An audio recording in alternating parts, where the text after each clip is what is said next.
Coach Rob here. I hope you're doing great. I'm going to teach you how to do a kettlebell swing. Now this is a hard style swing. There's a soft style swing and a hard style swing. The one I'm going to teach here is known as the hard style swing. All right. First things first, let's talk about your setup. When you go to set up the kettlebell swing, you want to look down and have the kettlebell in front of your toes, and your feet and the kettlebell make a triangle. Okay. So I'm looking down now. The bell is not between my feet. The bell is slightly in front of me. From the side, my starting position is here, okay? First thing first, we never want to just bend over and grab the kettlebell. We want to set up our swing, set up our lift. So first things first is we're going to do a hip hinge. So I'm going to set my feet, grip the floor, push my hips back into a hip hinge position.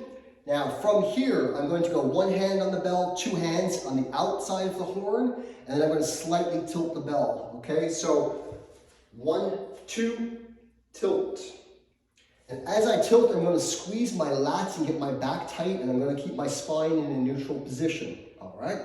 Once I've set up and I'm ready to start my swing, the initial motion is going to be what's called a hike, okay? It's almost like a power swing. Power swing is 1 rep, but we're going to do a hike, a swing, and then the bell's going to come up and float. So as I set up the bell, I'm going to hike the bell in between my inner thighs hard, okay? And I have to make sure that the bell stays close to my inner thighs and doesn't get close to the ground. So if I'm hiking the bell, I want to be here. I don't want the bell low. The bell should be close to your inner thighs and should go through, and the bell should not tuck up under. The bell should go straight back, okay? I'm going to hike the bell in with a bit of authority and power, and then once the bell reaches its distance it needs to, I'm going to push it and fly it with my hips, not my upper body, not my shoulders. I want to use my hips. The glutes, the hips is the power source, okay? Once I do my swing, and once the bell reaches its apex, you want the bell to float for a split second, all right? It reaches its maximum height. Once it reaches its maximum height, then I want you to forcefully overspeed the bell down. Don't just rely on gravity. One of the main benefits of the kettlebell swing is the overspeed power that you're going to get from it, okay? So once it reaches its apex, you're going to rip it back down and pop it back up with your hips, let it float again, and you're going to do this for as many reps as you need to do. On your last rep, you're going to park the bell, put it back where you got it, okay?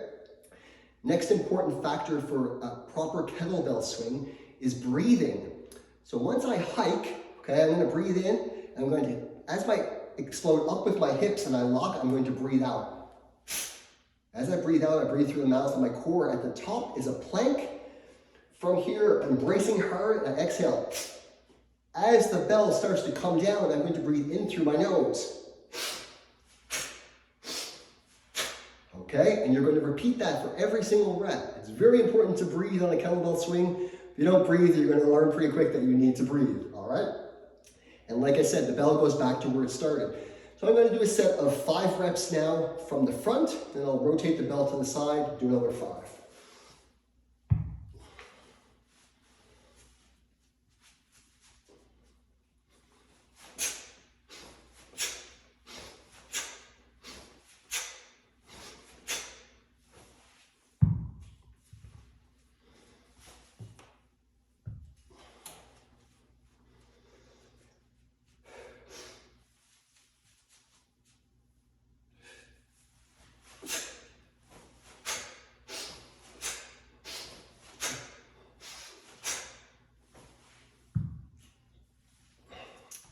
Give it a try, and I hope this helps.